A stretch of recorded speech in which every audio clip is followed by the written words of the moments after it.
ഇനി നമുക്ക് ഇന്ന് പഠിക്കാനുള്ളത് വളരെ പ്രധാനപ്പെട്ട ഒരു പോയിന്റ് ആണ്. നിങ്ങൾക്ക് സ്ക്രീനിൽ കാണാൻ പറ്റും. ഇതാണ് UB40 എന്ന് പറയുന്ന പോയിന്റ്. അക്യുപഞ്ചറിൽ ഉപയോഗിക്കുന്നതിന് വളരെ പ്രധാനപ്പെട്ട ഒരു പോയിന്റ് ആണിത്. സാധാരണ കപ്പിങ്ങിനൊക്കെ ചില നടുവേദന മറ്റു പ്രശ്നങ്ങൾക്കൊക്കെ കപ്പിങ്ങിന് ഈ ഒരു പോയിന്റ് ഉപയോഗിക്കാറുണ്ട്. ഓക്കെ, നോക്കാം. UB40 എന്ന് പറയുന്നത് ഏകദേശം കാലിന്റെ ഈ ഒരു ഭാഗത്തായിട്ട് വരും. മുട്ടിന്റെ നേരെ ബാക്കില്, നമ്മളെ മുമ്പിലുള്ള മുട്ടിന്റെ അതിന്റെ സെന്ററിന്റെ നേരെ ബാക്കിൽ സെൻട്രലായിട്ടാണ് ഇത് വരിക. ഓക്കെ, നോക്കാം. UB40 കണ്ടില്ലേ?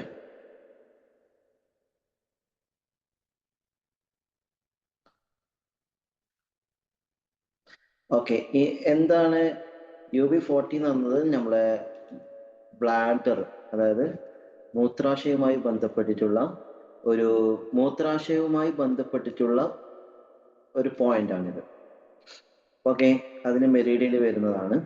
ഈ പോയിന്റ് നമുക്ക് എപ്പോഴൊക്കെ ഉപയോഗിക്കാം എന്നുള്ളത്, നമ്മൾ ചില ആൾക്കാരുടെ ശരീരം വളരെയേറെ ചൂടാവുന്ന അവസ്ഥ ഉണ്ടാകാറുണ്ട്. ശരീരം നല്ല ഹീറ്റ് ആവുക. അങ്ങനെ ഹീറ്റ് ആകുന്ന സമയത്തൊക്കെ നമുക്ക് 1 മിനിറ്റ്.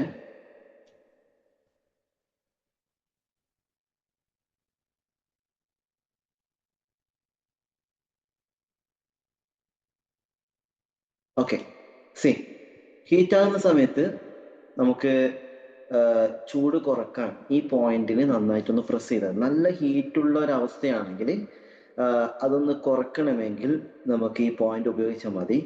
ഈർപ്പം ഉണ്ടാവുക, ചില ആൾക്കാരുടെ കാലിൻ്റെ അടി, ഉള്ളം കൈയൊക്കെ നന്നായിട്ട് വിയർക്കുന്നത് കാണാൻ പറ്റും.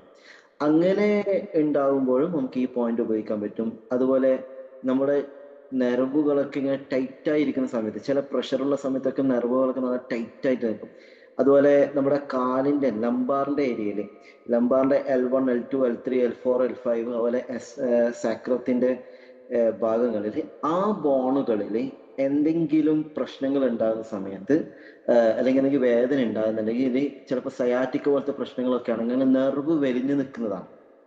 അങ്ങനെ വലിഞ്ഞു നിൽക്കുന്ന നെർവിനെ, അവരെ കംപ്രസ് ആയിട്ടുള്ള നെർവിനെ നമുക്ക് അയവ് വരുത്താൻ പറ്റും. ഓക്കെ, അതുപോലെ ചാനൽ നിന്നുള്ള തടസ്സം നീക്കുന്നത്, ചാനൽ അത് വേറെ വിഷയമാണ്. അത് അക്യുപഞ്ചർ നന്നായി പഠിച്ചവർക്കുള്ളതാണ്. രക്തം തണുപ്പിക്കാൻ, നല്ല ചുടു രക്തമുള്ള ആൾക്കാർ, ബോഡി നല്ല ഹീറ്റാകുന്ന ആൾക്കാർക്ക് രക്തം നല്ല ഹീറ്റായിരിക്കും. അതിനെ തണുപ്പിക്കാൻ നമുക്ക് ഈ പോയിന്റ് ഉപയോഗിക്കാൻ പറ്റും. രക്തത്തിന്റെ സ്തംഭനാവസ്ഥ ഇല്ലാതാക്കുക, രക്തം കട്ട പിടിച്ച് നിൽക്കുന്ന അവസ്ഥ ഉണ്ടെങ്കിൽ അതിനെ ഇല്ലാതാക്കാൻ പറ്റും. വേനൽക്കാലത്ത് നല്ല ചൂട് ഉണ്ടാകുന്ന സമയത്ത് നമുക്ക് കുറച്ചൊരു ആശ്വാസം കിട്ടണമെങ്കിൽ ഈ പോയിന്റ് നന്നായിട്ടൊന്ന് പ്രസ് ചെയ്ത് കൊടുത്താൽ മതി. അതുപോലെ വയറുവേദന ഉണ്ടാകുമ്പോൾ നമുക്ക് ഈ പോയിന്റ് നന്നായിട്ട് ഉപയോഗിക്കാൻ പറ്റും. ഛർദി ഉണ്ടാകുമ്പോൾ ഈ പോയിന്റ് ഉപയോഗിച്ച് കഴിഞ്ഞാൽ ഛർദി നിൽക്കുന്ന കാണാം. വയറിളക്കം, കൂടിയും കുറഞ്ഞും ഇരിക്കുന്ന പനി, അതായത് നന്നായിട്ട് പനി, ഇങ്ങനെ ചില ആൾക്കാർക്ക് പനി വന്നു കഴിഞ്ഞാൽ വൈകുന്നേരം ആകുമ്പോൾ പനി കൂടും. പിന്നെ കുറച്ച് അതിന്റെ കാര്യങ്ങളൊക്കെ ചെയ്യുമ്പോൾ രാത്രിയാകുമ്പോൾ കുറച്ച് കുറയും. പിന്നെ പക്ഷെ പാതിരാത്രി ആകുമ്പോഴേക്ക് വീണ്ടും പനി നന്നായിട്ട് കൂടുന്നത് കാണാം. ഇങ്ങനെ പനി കൂടുക കുറയുക, അങ്ങനെ പൂർണ്ണമായിട്ട് മാറുന്നില്ല. അങ്ങനത്തെ ഒരു അവസ്ഥയിൽ നമുക്ക് ഈ ഒരു പോയിന്റ് ഉപയോഗിക്കാൻ പറ്റും. സ്ട്രോക്ക് ഉണ്ടായിക്കഴിഞ്ഞാൽ, ചില ആൾക്കാർക്ക് സ്ട്രോക്കിന്റെ ഭാഗമായിട്ട് ഇടയ്ക്കിടയ്ക്ക് തലകറക്കം ഉണ്ടാവും. അത്തരത്തിലുള്ള സ്ട്രോക്ക് മൂലം വരുന്ന ബോധക്ഷയത്തിന് നമുക്ക് ഈ പോയിന്റ് ഉപയോഗിക്കാം. നല്ല തീവ്രമായ വയറുവേദന ഉണ്ടെങ്കിൽ അപ്പോൾ നമുക്ക് ഈ വേദന ഉപയോഗിക്കാം. അതിൽ ഏതൊക്കെ പെടും? മെൻസസ് സംബന്ധമായിട്ടുള്ള സ്ത്രീകൾക്ക് ഉണ്ടാകുന്ന വയറുവേദന, ആ വയറുവേദനയ്ക്ക് ഈ പോയിന്റ് ഉപയോഗിച്ച് കഴിഞ്ഞാൽ നല്ലൊരു ആശ്വാസം ഉണ്ടാകും. അതുപോലെ നെഞ്ചിലും അടിവയറിലും പുളയുന്ന വേദന, പുറം വേദന, സ്പീഡായിട്ട് പോവാണ്. അരക്കെട്ട് വേദന, സയാറ്റിക്ക വേദന. അരക്കെട്ട് വേദന പറഞ്ഞല്ലോ, നേരത്തെ ഞാൻ ഈ വിഷയം പറഞ്ഞതാണ്. നമ്മൾ കപ്പിംഗ് ചെയ്യുമ്പോൾ ഈ പോയിന്റ് ഉപയോഗിക്കാറുണ്ട്. സയാറ്റിക് വേദന, കാൽമുട്ട് വേദനയ്ക്ക് നല്ല പവർഫുൾ ആയിട്ടുള്ളതാണ്. അതിനൊക്കെ ചെയ്യുമ്പോൾ നല്ല മാറ്റം മിക്ക രോഗികൾക്കും കാണാറുണ്ട്. അവിടെ നീഡിൽ ചെയ്യുമ്പോഴോ അല്ലെങ്കിൽ അവിടെ പ്രസ് ചെയ്യുമ്പോഴോ ഒക്കെ നല്ല മാറ്റം അവർക്ക് ഉണ്ടാവാറുണ്ട്. അതുപോലെ ശരീരത്തിന്റെ ഏതെങ്കിലും ഒരു വശം തളർന്നു പോവുക, അങ്ങനത്തെ അതായത് സ്ട്രോക്ക് വന്നിട്ടോ മറ്റോ ഏതെങ്കിലും ഒരു വശം തളർന്നു പോകുന്ന അവസ്ഥയൊക്കെ ഉണ്ടെങ്കിൽ നമുക്ക് എന്ത് ചെയ്യാം? ഈ പോയിന്റ് ഉപയോഗപ്പെടുത്താം. ശരീരം മുഴുവനായി തളരുക, തണ്ടൻകാല് വേദന, കുഷ്ഠരോഗം, തൊലിയിൽ ചുവന്ന പാട് ഉയർന്നു വരിക, ചൊറിച്ചില്, ഇങ്ങനത്തെ അവസ്ഥകളിലൊക്കെ നമുക്ക് ഈ പോയിന്റ് ഉപയോഗപ്പെടുത്താൻ പറ്റും. ഞാനൊരു കാര്യം ആദ്യമേ പറയുന്നു, ഈ പോയിന്റ് ഉപയോഗപ്പെടുത്തിയത് കൊണ്ട് ചിലപ്പോൾ ഈ പറഞ്ഞ കാര്യങ്ങളൊക്കെ പൂർണ്ണമായി മാറണമെന്നില്ല. നമ്മുടെ 12 ഓർഗൻ, ആന്തരികമായി ഇന്റേണൽ ആയിട്ടുള്ള 12 ഓർഗൻ ഉണ്ട്. ഈ ഓർഗനിലുള്ള ഏതെങ്കിലും ഇൻബാലൻസ് മുഖേനയാണ് ഈ പ്രശ്നങ്ങൾ ഉണ്ടാവുന്നതെങ്കിൽ നമുക്ക് ഇത് താൽക്കാലികമായിട്ട് കുറഞ്ഞത് കണ്ടാലും വീണ്ടും അത് വന്നേക്കാം. അപ്പൊ ഈ പോയിന്റ് ഒരു ശാശ്വതമല്ല. നമുക്ക് അപ്പോഴുള്ള വേദനയും കാര്യങ്ങളൊക്കെ കുറക്കാം. ചിലപ്പോൾ വേദന മാറുന്നില്ലെങ്കിൽ നമ്മൾ എന്താണോ അതിന്റെ റീസൺ മനസ്സിലാക്കിയിട്ട് അതൊരു അക്യുപഞ്ചറിസ്റ്റ് ആയിട്ടുള്ള ഒരാൾക്ക് അത് കൃത്യമായിട്ട് ചെയ്ത് സുഖപ്പെടുത്താൻ സാധിക്കുന്നതാണ്. ഇനി വളരെ പ്രധാനപ്പെട്ടിട്ടുള്ള ഇന്നത്തെ വിഷയമാണ് 4G, 4 golden rules of acupuncture. അക്യുപഞ്ചറിന്റെ വളരെ പ്രധാനപ്പെട്ട 4 റൂൾസുകളാണ്. ഇതാണ് നമ്മുടെ തത്വം. ഓക്കെ, എല്ലാ ചികിത്സാ രംഗത്തും, ആയുർവേദത്തിലും ആയാലും അലോപ്പതിയിലായാലും യുനാനിയിലായാലും സിദ്ധവിദ്യയിലായാലും ഒരു പത്തി ഉണ്ടാവും. അക്യുപഞ്ചറിൻ്റെത് ഇതാണ്. ഓക്കെ, ഇതാണ് അതിന്റെ പത്തി, ഇതാണ് നമ്മളൊരു തത്വം. ഇത് കറക്റ്റ് ആയി കഴിഞ്ഞാൽ ഈ 4G rules, 4 golden rules of acupuncture എന്ന് പറയുന്ന 4G എന്നാണ് നമ്മൾ ചുരുക്കി പറയാ. ഇത് വളരെ കറക്റ്റ് ആണെങ്കിൽ, കൃത്യമായിട്ടാണെങ്കിൽ നമുക്ക് ഒരു രോഗവും ഇല്ലാതെ തന്നെ, എത്ര പ്രായമായാലും രോഗമില്ലാതെ തന്നെ നമുക്ക് ജീവിതം മുന്നോട്ട് കൊണ്ടുപോകാൻ കഴിയും, ആരോഗ്യപരമായിട്ട് കൊണ്ടുപോകാൻ കഴിയും. ഏതൊക്കെയാണ് 4 ഒന്ന് ഹങ്കർ, വിശപ്പ്, പിന്നെ തേഴ്സ്റ്റി, ദാഹം, സ്ലീപ്പ്, ഉറക്കം, റെസ്റ്റ്, വിശ്രമം. ഓക്കെ, ഹങ്കർ എന്ന് പറഞ്ഞാൽ വിശപ്പ്. ഓക്കെ, ഈ വിശപ്പ് നമുക്കിത് ഓരോന്നും ചെറിയ രൂപത്തിലൊന്ന് ചർച്ച ചെയ്യാം. ഹങ്കർ എന്ന് പറഞ്ഞു കഴിഞ്ഞാൽ, വിശപ്പ് എന്ന് പറയുമ്പോൾ അത് നമുക്കൊന്ന് 4 ചോദ്യങ്ങളാണ് അതിൽ പ്രധാനപ്പെട്ടതായിട്ടുള്ളത്. ഈ 4 ചോദ്യങ്ങൾക്ക് ഉത്തരം കണ്ടെത്തി കഴിഞ്ഞാൽ അതിനനുസരിച്ച് നമ്മുടെ ജീവിതം മുന്നോട്ട് പോയി കഴിഞ്ഞാൽ നമുക്ക് ആരോഗ്യപരമായിട്ടുള്ള ജീവിതം മുന്നോട്ട് കൊണ്ടുപോകാൻ പറ്റും. ഹങ്കർ എന്ന് പറയുന്നത്, അതായത് വിശപ്പ് എന്ന് പറയുന്നത്, നമുക്ക് ചോദ്യം 1, എപ്പോൾ കഴിക്കണം? ഭക്ഷണം എപ്പോഴാണ് കഴിക്കേണ്ടത്? ഭക്ഷണം എപ്പോൾ കഴിക്കണം? ഈ ചോദ്യത്തിന് നമുക്ക് ഒരുപാട് ഉത്തരങ്ങൾ കിട്ടണം. ഭക്ഷണം, നിങ്ങൾ ഓരോരുത്തരുടെയും ഉത്തരങ്ങൾ, നിങ്ങൾ ഓരോരുത്തരുടെയും ആൻസറുകൾ എന്താണ് നിങ്ങൾ കമന്റ് ബോക്സിൽ വന്നിട്ട് എപ്പോഴാണ് ഭക്ഷണം കഴിക്കേണ്ടത്? ഭക്ഷണം കഴിക്കേണ്ടത് കമന്റ് ബോക്സിൽ ഇട്ടാൽ മതി, ഞാൻ ശ്രദ്ധിക്കുന്നുണ്ട്. ഓക്കെ, അതെ, 3 നേരം കഴിക്കണം, 3 നേരം കഴിക്കണം. ഓക്കെ, രാവിലെ നേരത്തെ കഴിക്കണം. ഉച്ചയാവുമ്പോ ഉച്ചക്ക് ഏകദേശം എത്ര ടൈം വരും? 1:30-2 മണിന്റെ ഉള്ളിലായിട്ട് കഴിക്കാം. ഓക്കെ, രാത്രിയോ? രാത്രി നേരത്തെ കഴിക്കണം. അതെ. ഓക്കെ, അതെ, ഒരുപാട് ഉത്തരങ്ങൾ വരുന്നുണ്ട്. അപ്പൊ രാത്രി നേരത്തെ കഴിക്കണം, രാവിലെ നേരത്തെ കഴിക്കണം എന്നുള്ളതൊക്കെ നമ്മൾ പണ്ട് മുതലേ കേട്ട് വരുന്നതാണ്. ഇപ്പൊ ഒരു മൊഴിയുണ്ടല്ലോ, രാവിലെ രാജാവിനെ പോലെ, ഉച്ചക്ക് മന്ത്രിയെ പോലെ, രാത്രി ദരിദ്രനെ പോലെ, ഇങ്ങനെ കഴിക്കണം എന്നൊക്കെ പറയുന്നതുണ്ട്. ഏതായാലും നമ്മുടെ ഒരു തിയറി പ്രകാരം എപ്പോഴാണ് ശരിക്കും ഭക്ഷണം കഴിക്കേണ്ടതെന്ന് വെച്ച് കഴിഞ്ഞാൽ, വിശക്കുമ്പോൾ ഭക്ഷണം കഴിക്കുക. ഭക്ഷണം കഴിക്കേണ്ടത് എപ്പോഴാണ്? വിശക്കുമ്പോൾ ഭക്ഷണം കഴിക്കുക. വിശപ്പ് അനുഭവപ്പെടുമ്പോൾ ഭക്ഷണം കഴിക്കുക. നമ്മളൊരു വാഹനത്തിന്റെ ഇന്ധനം തീരുമ്പോൾ അതിന്റെ മീറ്ററിൽ നമുക്ക് അതിന് സിഗ്നൽ കാണിക്കും, ഇന്ധനം തീരാനായിട്ടുണ്ട് എന്നുള്ളത്, അല്ലെ? അങ്ങനെ ഒരു സിഗ്നൽ കാണിക്കും. ഈ സിഗ്നല് കണ്ടു കഴിഞ്ഞാൽ നമ്മൾ അന്നേരം പെട്രോൾ ഒഴിക്കും, അല്ലെ? അല്ലെങ്കിൽ നമ്മൾ എന്താക്കുക, ഏകദേശം തീരാനായി എന്നുള്ള സിഗ്നലൊക്കെ നോക്കിയിട്ടാണ് പെട്രോൾ ഒഴിക്കുക. അല്ലാതെ നമ്മൾ ഇടയ്ക്കിടയ്ക്ക് പോയിട്ട് പെട്രോൾ ഒഴിക്കില്ലല്ലോ. ഇതുപോലെ നമ്മുടെ ശരീരത്തിന് ഊർജം ആവശ്യം വരുമ്പോൾ, ശരീരത്തിന് ശക്തി വേണം, ഊർജം വേണം, അത് ആവശ്യം വരുമ്പോൾ, അതിന് ഇന്ധനം ആവശ്യം വരുമ്പോൾ വിശപ്പ് എന്ന സിഗ്നൽ നമുക്ക് കാണിക്കും. അതിന് അള്ളാഹു ഏർപ്പെടുത്തിയിട്ടുള്ള ഒരു സിഗ്നലാണ് വിശപ്പ് എന്നുള്ളത്. അപ്പൊ മനസ്സിലാവുമോ, ശരീരത്തിന് ഊർജം ആവശ്യമുണ്ട്, അപ്പൊ അതിനെന്തൊക്കെ ഭക്ഷണം കൊടുക്കണം. അപ്പോൾ വിശക്കുമ്പോഴാണ് ഭക്ഷണം കഴിക്കേണ്ടത്. വിശക്കുമ്പോൾ ഭക്ഷണം കഴിക്കണം. അപ്പൊ ഇതിന് വേറൊരു ആൻസർ ഉണ്ട്, വിശപ്പില്ലാത്തപ്പോൾ ഭക്ഷണം കഴിക്കേണ്ടതില്ല. നമുക്ക് ഉച്ച കഴിയുമ്പോൾ വിശപ്പില്ല, രാവിലെ നമ്മൾ കഴിച്ചത് കുറച്ച് ലേറ്റ് ആയിട്ടാണ് കഴിച്ചത്, ഒരു 12 മണിയാകുമ്പോഴാണ് നമ്മൾ കഴിച്ചത്. അപ്പോൾ ആ കഴിച്ച സമയത്ത് കഴിച്ചതുകൊണ്ട് നമുക്ക് ഉച്ചയാകുമ്പോൾ ഭക്ഷണം, അല്ലെങ്കിൽ ഒരു 10 സമയത്ത് കഴിച്ചതുകൊണ്ട് നമുക്ക് വിശപ്പില്ല, ഉച്ചയാകുമ്പോൾ വിശപ്പില്ലെങ്കിൽ കഴിക്കണ്ട. എപ്പോഴാണോ വിശക്കുമ്പോൾ കഴിക്കാം. പക്ഷെ നോർമലി ഒരാളുടെ ജനറലായിട്ട് നോക്കിക്കഴിഞ്ഞാൽ രാവിലെ ഒരാൾ നേരത്തെ ഭക്ഷണം കഴിച്ചു കഴിഞ്ഞാൽ ഏകദേശം ഉച്ചയുടെ ആ സമയമാകുമ്പോൾ വിശപ്പുണ്ടാവണം. ഉച്ചക്ക് ഭക്ഷണം കഴിച്ചാൽ ഏകദേശം രാത്രിയുടെ ആ സമയമാകുമ്പോൾ എന്ത് ചെയ്യണം, അയാൾക്ക് വിശപ്പുണ്ടാവണം. നോർമലി ഈ ഒരു ടൈമിന്റെ ഗ്യാപ്പിൽ ഇത്ര ഗ്യാപ്പ് കൊണ്ട് വിശപ്പ് ഉണ്ടാവേണ്ടതാണ്. പക്ഷെ ചിലര് രാവിലെ കുറച്ച് ലേറ്റ് ആയിട്ട് കഴിക്കുമായിരിക്കും, ഉച്ചക്ക് ലേറ്റ് ആയിട്ട് കഴിക്കുമായിരിക്കും. അപ്പോൾ അങ്ങനെ ഉണ്ടാവുമ്പോൾ നമുക്ക് വിശപ്പ് ഉണ്ടാവില്ല. ആ സമയമാകുമ്പോൾ ഉച്ചക്ക് കഴിക്കേണ്ട ഭക്ഷണം വൈകുന്നേരം കഴിച്ചു കഴിഞ്ഞാൽ രാത്രി ആകുമ്പോൾ നമുക്ക് ലേറ്റ് ആയിട്ട് വിശപ്പുണ്ടാവും. അപ്പോൾ വിശക്കുന്നില്ലെങ്കിൽ ഭക്ഷണം കഴിക്കണ്ട, വിശക്കുന്നുണ്ടെങ്കിൽ മാത്രം ഭക്ഷണം കഴിക്കുക. അപ്പൊ അതാണ് ഒന്നാമത്തെ കാര്യം ശ്രദ്ധിക്കേണ്ടത്. നമ്മൾ നമ്മൾ സാധാരണ ഭക്ഷണം കഴിക്കുന്നത് വിശക്കുന്നുണ്ടെങ്കിലും ഭക്ഷണം കഴിക്കുന്നതിൽ മിക്കവാറും കുറച്ച് ഭക്ഷണം വിശപ്പിന് വേണ്ടി കഴിച്ചാലും നമ്മൾ കഴിക്കുന്ന ആഗ്രഹത്തിന് വേണ്ടിയിട്ടായിരിക്കും. അതാണ് മിക്ക ആൾക്കാരുടെ പ്രശ്നം. അടുത്ത വിഷയം വരുന്നുണ്ട്, എപ്പോൾ കഴിക്കണം? വിശക്കുമ്പോൾ കഴിക്കണം. എന്ത് കഴിക്കണം? അടുത്ത ചോദ്യം, എന്താണ് കഴിക്കേണ്ടത്? ഭക്ഷണം എന്താണ് ഭക്ഷണമായിട്ട് കഴിക്കേണ്ടത്? ആൻസർ വന്നോട്ടെ. അതെ, നല്ല ഭക്ഷണമെങ്കിലും ചോറ് കഴിക്കണം. ബിരിയാണി എന്നൊക്കെ വരുന്നുണ്ട്. ഓക്കെ, നല്ല ഭക്ഷണം കഴിക്കണം. ഓക്കെ,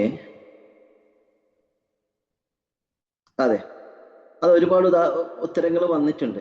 തീർച്ചയായും ഞാൻ സ്പീഡാക്കുന്നത് നമ്മൾ ഒരുപാട് ലെങ്ത് ആവാൻ പാടില്ല, കുറെ ടൈം ആയിപ്പോയി.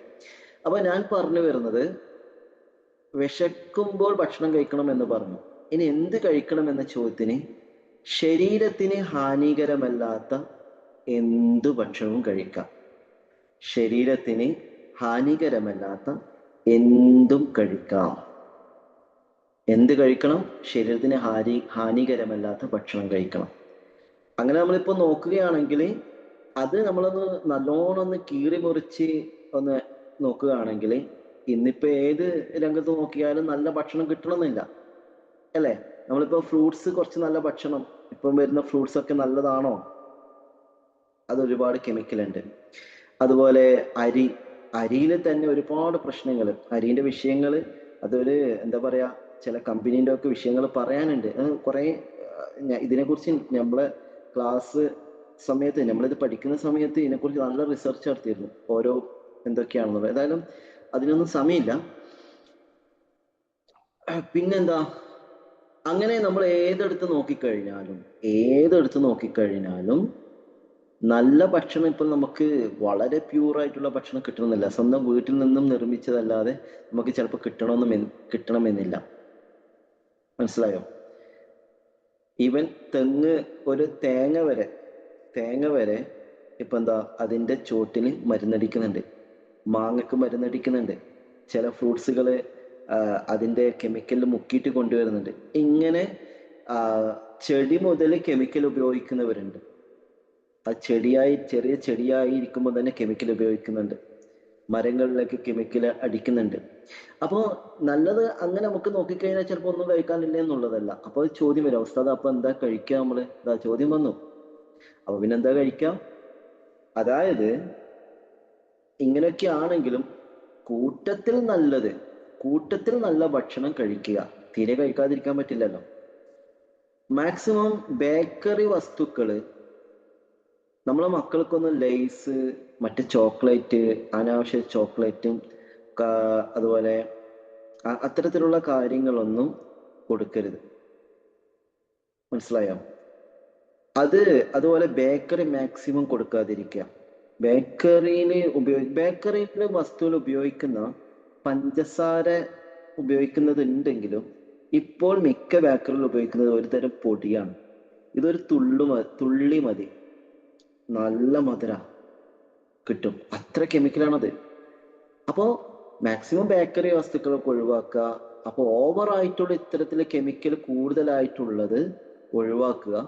കൂട്ടത്തിൽ നല്ലത് എന്താക്കുക, ഭക്ഷണം ഭക്ഷിക്കാൻ വേണ്ടി ശ്രമിക്കുക. അത് നന്നായി കഴുകി നല്ല വൃത്തിയാക്കിയിട്ട് നല്ലതായിട്ട് തന്നെ കഴിക്കുക. അപ്പൊ എന്ത് കഴിക്കണം? ശരീരത്തിന് ഹാനികരമല്ലാത്ത ഭക്ഷണം കഴിക്കണം. ഇനി അടുത്ത ചോദ്യം, എത്ര കഴിക്കണം? എത്രയാണ് ഭക്ഷണം കഴിക്കേണ്ടത്? എത്ര ഭക്ഷണം കഴിക്കണം? അതെ അതെ, 1/3 ഭാഗം കഴിക്കുക. ഓക്കെ, ആൻസർ വന്നോട്ടെ. ഓക്കെ, മതിയാകും തോന്നുന്നവരെ കഴിക്കാം. Okay, okay. എത്ര കഴിക്കണം? വിശപ്പ് മാറുന്നത് വരെ കഴിക്കണം. അതിന്റെ ആൻസർ വിശപ്പ് മാറുന്നത് വരെ കഴിക്കണം. വിശപ്പ് മാറുന്നത് വരെ കഴിക്കാവൂ. അത് ഞാൻ നേരത്തെ പറഞ്ഞത്, നമ്മൾ ഭക്ഷണം കഴിക്കുന്നത് വിശപ്പ് മാറാൻ വേണ്ടിയാ ഭക്ഷണം കഴിക്കുന്നെങ്കിലും വിശപ്പ് മാറുന്നതിനേക്കാളും കൂടുതൽ നമ്മൾ ആഗ്രഹത്തിന് വേണ്ടി ഭക്ഷണം കഴിക്കുന്നവരാണ്. നമ്മുടെ ആമാശയം എടുത്തു നോക്കാം. ആമാശയം ഇത് മുഴുവനും നമ്മുടെ വയറ് മുഴുവനും ആമാശയമല്ല. ആമാശയം ഇതില് ലിവർ ഉണ്ട്, ആമാശയമുണ്ട്, സ്പ്ലീൻ ഉണ്ട്, പാൻക്രിയാസ് ഉണ്ട്, അതുപോലെ വൻകുടലുണ്ട്, ചെറുകുടൽ. ഓക്കെ, ഇത്തരത്തിലുള്ള കാര്യങ്ങളൊക്കെ നമ്മുടെ വയറിലെ കാര്യങ്ങളുണ്ട്. അതിന്റെ കൂടെ മാംസം, പിന്നെ ടെൻഡർ, ഇങ്ങനെ കൂടിയിട്ടാണ് ഒരു ശരീരം. ഇത് മുഴുവനും വയറല്ല. ഇത് ഫുള്ള് നമുക്കിപ്പം നടക്കാൻ പറ്റില്ലല്ലോ. അതിന്റെ ഇടയിൽ ആമാശയം ഇവിടുന്ന് നമുക്ക് ഇങ്ങനെ വന്നു കഴിഞ്ഞാൽ ഈ ഒരു ഹാർട്ടിന്റെ തൊട്ട് താഴെയായിട്ട് ഈ ഒരു ഷേപ്പിലാണ് ആമാശയം ഉള്ളത്. ആമാശയം കുറച്ച് ഇതിന്റെ ഒരു ഭാഗം മൊത്തത്തിൽ ചെറിയൊരു ഭാഗം ആമാശയുള്ളൂ. ആ ആമാശയത്തില് നമ്മൾ അത്രയും ഒരു പ്ലേറ്റ് നിറയെ ഭക്ഷണം കഴിച്ചു കഴിഞ്ഞാൽ അത് ബുദ്ധിമുട്ടാവും, ദഹനത്തിന് ബുദ്ധിമുട്ടാവും. അതിന്റെ അനാട്ടമി നമ്മൾ മനസ്സിലാക്കിയാൽ ഇതിനെപ്പറ്റി ഒരുപാട് ഐഡിയ നമുക്ക് കിട്ടും. അപ്പോൾ വിശപ്പ് മാറുന്നവരെ കഴിക്കാവും. നമ്മളിപ്പോ ഒരു കല്യാണത്തിന് പോയി കഴിഞ്ഞാൽ അവിടുന്ന് എന്താക്കും, ഉച്ചക്ക് ചോറ് കഴിക്കും, അത് കഴിഞ്ഞിട്ട് പിന്നെ ഒരു ഗ്ലാസ് ചായ കുടിക്കും, പിന്നെ അത് കഴിഞ്ഞ് കുറച്ച് ഫ്രൂട്ട്സ് ഉണ്ടെങ്കിൽ ഫ്രൂട്ട്സും കഴിക്കും. ഇതൊക്കെ ഈ വയറ്റിലാണ് പോകുന്നത്. എനിക്കൊരു 4 മണിയാകുമ്പോൾ ഇത് ദഹിച്ച് തീർന്നിട്ടുണ്ടാവും. അപ്പൊ ഒരു ചായയും ഒരു കടിയും. ഇത് ഇങ്ങനെയാണ് നമ്മുടെ ശരീരത്തിനെ നമ്മൾ തന്നെ നശിപ്പിച്ചുകൊണ്ടിരിക്കുക. അപ്പൊ ഭക്ഷണം ആഗ്രഹത്തിന് വേണ്ടിയിട്ടല്ല കഴിക്കണ്ടേ. നമുക്ക് നല്ലൊരു ചിക്കൻ പൊരിച്ചും മറ്റും എന്തൊക്കെയോ, അങ്ങനെ ചിക്കനും പൊരിച്ചത്, ഇതൊക്കെ എന്ത് കഴിക്കണം എന്ന ചോദ്യത്തിനുള്ള ആൻസറാണ് ഇതൊക്കെ വരാനേ. ഒരുപാട് എണ്ണയിൽ പൊരിച്ചും നമ്മളെല്ലാം കഴിക്കുന്നതാണ്, പക്ഷെ അതിനൊക്കെ നിയന്ത്രണം ഉള്ളതോടുകൂടി നല്ലതാണ്. അപ്പം ആഗ്രഹത്തിന് വേണ്ടിയിട്ടല്ല കഴിക്കേണ്ടത്, വിശപ്പ് മാറാനാണ് കഴിക്കേണ്ടത്. ഓക്കെ, എത്ര കഴിക്കണം? വിശപ്പ് മാറുന്നത് വരെ കഴിക്കുക, പിന്നെ കഴിക്കരുത്. വിശപ്പ് അടങ്ങി കഴിഞ്ഞാൽ പിന്നെ നമ്മൾ സ്റ്റോപ്പ് ചെയ്യുക. വയറ് നിറയെ നമ്മൾ കഴിക്കാൻ പാടില്ല. ഓക്കെ, ഇതിലൊരുപാട് വിഷയങ്ങൾ വരുന്നത്. ആരെല്ലാം ചോദിക്കുന്നുണ്ട് 1/3 ഭാഗം, അത് നമ്മളൊന്ന് വിശദീകരിക്കുന്നുണ്ട് കേട്ടോ. പക്ഷെ ഇതിന് ശേഷം കുറച്ച് ഹദീസും കാര്യങ്ങളൊക്കെ പറയുന്നുണ്ട്. ഓക്കെ, അപ്പോൾ വിശപ്പ് മാറുന്നത് വരെ കഴിക്കണം. ഓക്കെ, അടുത്ത ചോദ്യം, എങ്ങനെ കഴിക്കണം? എങ്ങനെയാണ് കഴിക്കേണ്ടത്? ഇരുന്ന് കഴിക്കാം, പിന്നെ മെല്ലെ കഴിക്കാം, ചവച്ച് കഴിക്കാം. അതെ, ഇതൊക്കെ ഒരു ആൻസർ ആണ്. എങ്ങനെയാ കഴിക്കേണ്ടത്? ആസ്വദിച്ച് കഴിക്കണം. അതിന്റെ ആൻസർ, നമ്മുടെ ആൻസർ ഇതാണ്, ആസ്വദിച്ച് കഴിക്കുക. ചവച്ചരച്ച് ആസ്വദിച്ച് കഴിക്കുക. ഒരു ചെറിയ കടല വായിലിട്ട് കഴിഞ്ഞാല് 2 കടിച്ചിട്ട് അങ്ങ് വിതുങ്ങുന്നതിന് പകരം ഒരു 5-6 തവണ ചവച്ച് അത് അരിച്ചെടുത്ത്, അപ്പൊ ഒരു കുറെ ചവച്ചതിന് ഒരു പ്രത്യേക വേറെ ടേസ്റ്റ് വരാനുണ്ട്. ഒന്ന് ട്രൈ ചെയ്ത് നോക്ക്, ക്ഷമയോടുകൂടി കഴിക്കുകയാണെങ്കിൽ. കുറെ ഇങ്ങനെ വായിലിങ്ങനെ, അപ്പൊ കുറെ അങ്ങ് ചവക്കുമ്പോ എല്ലാം അരച്ച് തീരുന്നതിന് മുമ്പ് നമ്മൾ ഒതുങ്ങിക്കളയും.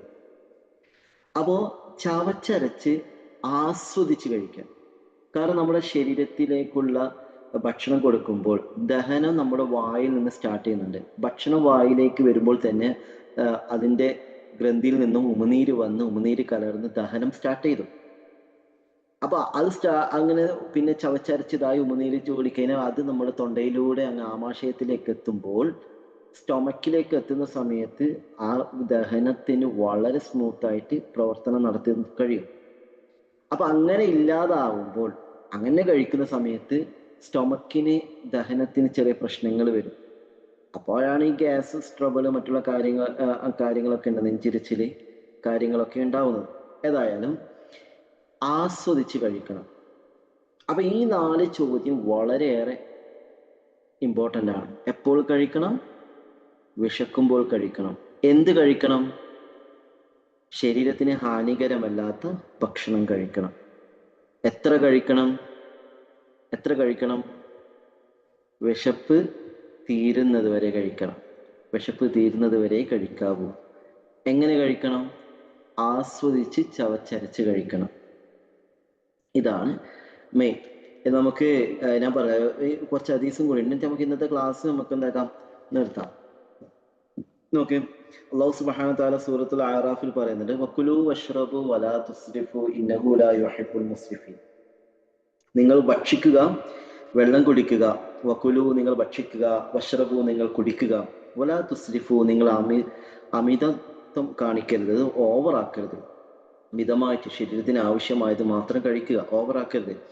ഇന്നഹു ലാ യുഹിബ്ബുൽ മുസ്രിഫീൻ, അല്ലാഹു സുബ്ഹാനഹു വ തആല അമിതമായി കഴിക്കുന്നവരെ അള്ളാഹു ഇഷ്ടപ്പെടുന്നില്ല. ഇതിന്റെ തഫ്സീറിൽ ഒരുപാട് വിഷയങ്ങൾ പറയുന്നുണ്ട്. ഓക്കെ, നമുക്ക് ഇപ്പൊ അങ്ങനത്തെ ഒരു ക്ലാസ് അല്ലാത്തത് കൊണ്ടാണ് പറയാത്തത്. ഓക്കെ, സി, അപ്പോ അള്ളാഹു തന്നെ പറയുന്നു അമിതമായിട്ട് കഴിക്കരുതെന്ന് ഖുർആനിൽ തന്നെ ഉണ്ട്. ഞാൻ നേരത്തെ പറഞ്ഞ 4G എന്നുള്ളത് അക്യുപഞ്ചറിന്റെ ഒരു തത്വമാണ്, അക്യുപഞ്ചറിന്റെ ഒരു പത്തിയാണെങ്കിലും അത് നമ്മുടെ ഇസ്ലാമികപരമായിട്ട് അള്ളാഹുവും അള്ളാഹുവിന്റെ റസൂലും പഠിപ്പിച്ചു തന്നതിനോട് വളരെയേറെ സിമിലാരിറ്റി ഉണ്ട്. അപ്പൊ ഞാൻ എന്താക്കി, ഈ 4G റൂൾസിന് ചില ഇങ്ങനത്തെ കാര്യങ്ങൾ കൊണ്ട് നമുക്ക് ഇങ്ങനത്തെ കുറച്ച് ഖുർആനും ഹദീസും ഒക്കെ എനിക്ക് അറിയുന്നത് ഞാൻ ഇതിന്റെ ഒപ്പം ആഡ് ചെയ്യുന്നേ ഉള്ളൂ. അപ്പൊ നോക്കാം, വകുലു വഷ്റബു വലാ തുസ്രിഫു ഇന്നഹു ലാ യുഹിബ്ബുൽ മുസ്രിഫീൻ, സൂറത്തുൽ അഅറാഫ്. അടുത്ത നോക്കൂ, യാ അയ്യുഹല്ലദീന ആമനു, ഓ സത്യവിശ്വാസികളെ, കുലൂ മിൻ ത്വയ്യിബാതി മാ റസഖ്നാകും, നിങ്ങൾക്ക് നൽകിയതിൽ നിന്നും നല്ലതിനെ, ത്വയ്യിബായതിനെ നിങ്ങൾ കഴിക്കുക. വഷ്കുറൂ ലില്ലാഹി ഇൻ കുൻതും ഇയ്യാഹു തഅബുദൂൻ, നിങ്ങൾ അള്ളാഹുവിനെ നന്ദി ചെയ്യുക, നിങ്ങൾ അള്ളാഹുവിനെ ആരാധിക്കും എന്ന വിഷയം പറയുന്നത്. ഇവിടെ പ്രധാനപ്പെട്ട എന്നുള്ളത് കുലൂ മിൻ ത്വയ്യിബാതി മാ റസഖ്നാകും, നിങ്ങൾക്ക് തന്നതിൽ നല്ലതിനെ കഴിക്കുക. നേരത്തെ നമ്മൾ പറഞ്ഞല്ലോ, ശരീരത്തിന് ഹാനികരമല്ലാത്തതിനെ കഴിക്കുക. നല്ലതെന്ന് ഉദ്ദേശിക്കുന്നത് ശരീരത്തിന് ഹാനികരമല്ലാത്തത് എന്നൊരർത്ഥമുണ്ട്. ഇനി സ്പിരിച്വലായിട്ട് വേറൊരു അർത്ഥമുണ്ട്, അതായത് ഒരാൾക്ക് ഇഷ്ടമില്ലാത്ത ഭക്ഷണം, ഹലാലും ത്വയ്യിബ്, അത് വിഷയം അതിന് താഴെ വരുന്നത്, എന്തായാലും ഞാൻ പറയാം. അപ്പൊ നല്ലതിനെ കഴിക്കാന്ന് അള്ളാഹു തന്നെ പറയുന്നു. യാ യുഹന്നാസു കുലൂ മിമ്മാ ഫിൽ അർളി ഹലാലൻ ത്വയ്യിബ, ഓ ജനങ്ങളെ, കുലൂ മിമ്മാ ഫിൽ അർളി, നിങ്ങൾ ഭൂമിയിൽ നിന്നുള്ളതിനെ ഭക്ഷിച്ചോ, കഴിച്ചോ. ഹലാലൻ, ഹലാലിനെ കഴിച്ചോ. ത്വയ്യിബൻ, ത്വയ്യിബിനെ, നല്ലതിനെ. ഹലാലുമാവണം, നല്ലതുമാവണം. ഈ ഹലാലെന്ന് ഉദ്ദേശിക്കുന്നത് ഹറാമല്ലാത്ത ഭക്ഷണങ്ങള്.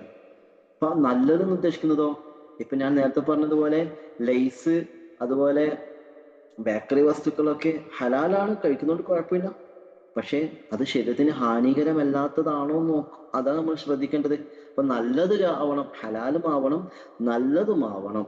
നല്ലതിനെ കഴിക്കുക, ഹലാലായതിനെ കഴിക്കുക. ഇതിന് വേറൊരു സ്പിരിച്വൽ ആയിട്ടുള്ള അർത്ഥം എന്ന് പറയുന്നത്, ഹലാലിനെ കഴിക്കുക, ഹറാമ് കഴിക്കരുത്. ഹറാം നാവും പന്നി, അതുപോലെ നായ പോലത്തത്, അതുപോലെ അതൊക്കെ നജസാണല്ലോ ഇസ്ലാമിൽ. അതുപോലെ വേറൊരാളുടെ മോഷ്ടിച്ചത്, വേറൊരാൾ സമ്മതമില്ലാത്ത ഭക്ഷണം, നമ്മൾ ഭക്ഷണം കഴിച്ചിട്ട് അതിന്റെ പൈസ കൊടുക്കാതിരിക്കുക, ഇത്തരത്തിലുള്ളതൊക്കെ ഹറാമാണ്, അതിനെ കഴിക്കരുത്.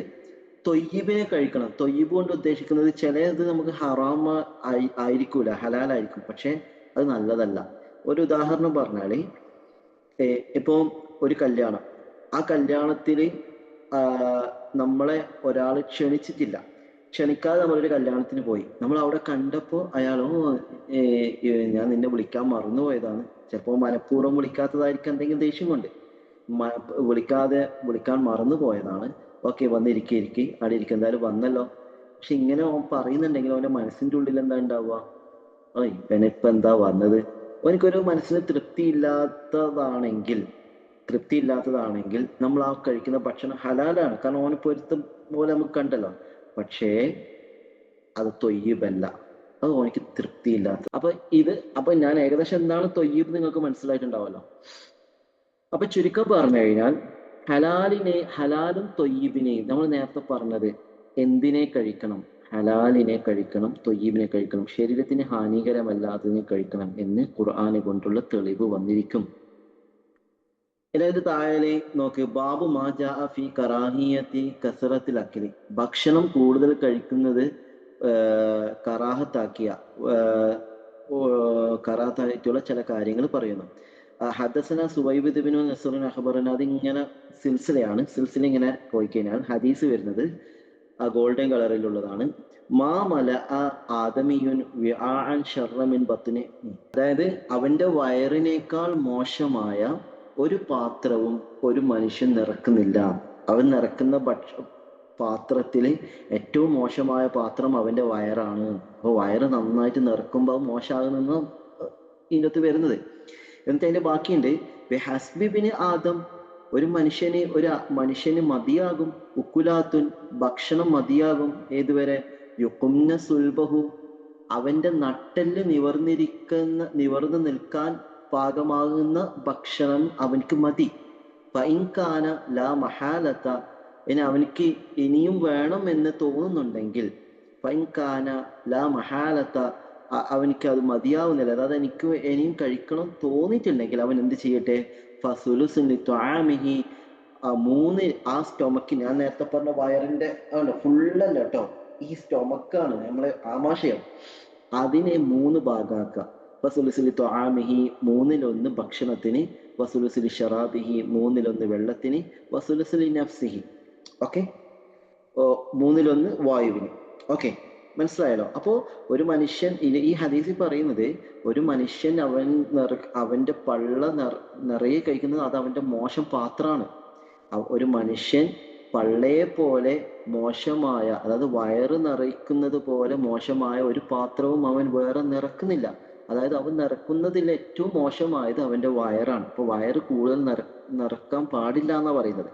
എന്നിട്ടും അതിന്റെ ബാക്കി പറയുന്നത്, ഒരു മനുഷ്യന് നട്ടെല്ല് നിവർന്ന് നിൽക്കാനുള്ള ഭക്ഷണം അവന് മതിയാകും. ഇനിയും അവനിക്ക് വേണമെന്ന് തോന്നുന്നുണ്ടെങ്കിൽ അവന്റെ ആമാശയത്തിനെ 3/1 3 ഭാഗമാക്കി, 1/3 ഭക്ഷണത്തിന്, 1/1 വെള്ളത്തിന്, 1/1 വായുവിനുമായിട്ട് കൊടുക്കുക. ഇത് തുർമുദിയിൽ വന്നിട്ടുള്ള റിപ്പോർട്ടാണ്. ഇനി വദക്കറ അബൂ നഈം അൻഹു അന്നഹു കാന യൻഹ അനിൻ നൗമി അലൽ അക്ലി വയദ്കുറു അന്നഹു യുഖസ്സിൽ ഖൽബ. ഇത് സാദുൽ മആദ് എന്ന് പറഞ്ഞ ഒരു കിതാബില്, ഇബ്നു ഖയ്യിമിന്റെ ഒരു കിതാബില് സാദുൽ മആദ്, തിബിനെ കുറിച്ചൊക്കെ കുറെ പറയുന്ന വിഷയമാണ്. അപ്പൊ അതിൽ വന്നിട്ടുള്ള ഒന്നാണ്, കാന യൻഹ അനിൻ നൗമി അലൽ അക്ലി, ഭക്ഷണം കഴിച്ച ഉടനെ ഉറങ്ങാൻ പാടില്ല, ഉറങ്ങല് നിരോധിച്ചിരിക്കുന്നു. ഭക്ഷണം കഴിച്ച ഉടനെ ഉറങ്ങാൻ പാടില്ല. വയദ്കുറു അന്നഹു യുഖസ്സിൽ ഖൽബ, അങ്ങനെ ഉറങ്ങുന്നവന്റെ ഹൃദയം കഠിനമായി പോകും. ഭക്ഷണം കഴിച്ച ഉടനെ ഉറങ്ങുന്നവന്റെ ഹൃദയം കഠിനമാകും എന്ന് പറഞ്ഞു. വലിഹാദ ഫി വിസായത്തിൽ അത്തിബ്ബാഇ ലിമൻ അറാദ ഹിഫ്ള സിഹത്തി അയംഷി ബഅദൽ അശാഇ ഖുതുവാതി വലൗ മിഅത ഖുതുവത്തിൻ. ഹിഫ്ള സിഹത്തി, ഒരാൾ അവന്റെ ആരോഗ്യത്തിനെ സംരക്ഷിക്കാൻ ഉദ്ദേശിക്കുന്നുണ്ടെങ്കിൽ, അയ്യംഷിയ ബഅദൽ അശാഇ, അവൻ രാത്രിയത്തെ ഭക്ഷണം കഴിച്ച്, അല്ലെങ്കിൽ അവൻ ഭക്ഷണം കഴിച്ചിട്ട്, ഖുതുവാത്തിൻ, അവൻ കുറച്ച് നടക്കട്ടെ, വലോ മിഅത ഖുതുവത്തിൻ, അവൻ അത് 100 അടിയാണെങ്കിലും അവൻ നടക്കട്ടെ, അതായത് ഭക്ഷണം കഴിച്ച ഉടനെ അവര് 100 അടി നടക്കട്ടെ. വലാ യനാമു അഖിബഹു, ഭക്ഷണം കഴിച്ച ഉടനെ ഉറങ്ങാൻ പാടില്ല. ഫഇന്നഹു മുളിറു ജിദ്ദ, അത് അവന്റെ ആരോഗ്യത്തിന് കേടുവരുത്തുന്നതാണ്. അപ്പോ ഭക്ഷണം കഴിച്ച ഉടനെ 100 അടിയെങ്കിലും നടക്കാൻ, 100 അടി നടക്കണമെന്നും പറയുന്നുണ്ട്, എന്നുമാണ് ഇതിന്റെ ഉദ്ദേശം എന്ന് പറയുന്നുണ്ട്. എന്നാൽ ഭക്ഷണം കഴിച്ച ഉടനെ 100 അടി നടക്കുന്ന അത്ര സമയമെങ്കിലും ഗ്യാപ്പ് വേണം എന്നും പറയുന്നുണ്ട്. 100 അടി നടക്കണം എന്നല്ല, 100 അടി നടക്കാനുള്ള ഗ്യാപ്പ് ഉണ്ടാവണം സമയത്തിന്, എന്നിട്ടേ ഉറങ്ങാൻ പറ്റൂ. അപ്പോൾ ഭക്ഷണം കഴിച്ചിട്ട് അവൻ ഉറങ്ങുന്നതിന്റെ ഇടയിൽ 100 അടി നടക്കുന്ന ഒരു ഗ്യാപ്പ് വേണം. അത് ചുരുക്കം പറഞ്ഞാൽ ഭക്ഷണം കഴിച്ച ഉടനെ ഉറങ്ങാൻ പാടില്ല, അത് ആരോഗ്യത്തിന് കേടാണ് എന്നാണ് ഇതിൽ പറഞ്ഞിട്ടുള്ളത്. ഇതില് കൃത്യമായിട്ട് പറഞ്ഞിട്ടുണ്ട് ഭക്ഷണ സംബന്ധമായിട്ട്. അപ്പോൾ ഇങ്ങനെ നമ്മൾ ഭക്ഷണത്തിന് വളരെ കൃത്യമായി ശ്രദ്ധിക്കുകയും ഭക്ഷണം അനാവശ്യമാവാതെ കൃത്യമായി അതിൻ്റെ പഠിച്ചതനുസരിച്ച് മനസ്സിലാക്കിയതനുസരിച്ച് ഭക്ഷിക്കുകയും ഭക്ഷണം നിർത്തേണ്ടടുത്ത് നിർത്താൻ കഴിയാനും അതുപോലെ കഴിക്കേണ്ടത് കഴിക്കാൻ കഴിയാനും അതിനൊക്കെ നമ്മളൊരു സൂക്ഷ്മത പുലർത്തുകയാണെങ്കിൽ ആരോഗ്യത്തോടു കൂടി ഒരു രോഗവുമില്ലാതെ ആരോഗ്യത്തോടു കൂടി നമുക്ക് ജീവിതം മുന്നോട്ട് കൊണ്ടുപോകാൻ സാധിക്കുമെന്നതിൽ യാതൊരു സംശയവുമില്ല. ഭക്ഷണമാണ് മെയിൻ. ഓക്കെ, അപ്പൊ ചില ആൾക്കാർക്ക് വിശപ്പ് തീരെ വിശപ്പുണ്ടാവില്ല. ഞാൻ നേരത്തെ വിഷയം പറയാൻ പറ്റുമല്ലോ. ചില ആൾക്കാർക്ക് തീരെ വിശപ്പുണ്ടാവില്ല. അതൊരു രോഗമാണ് കേട്ടോ.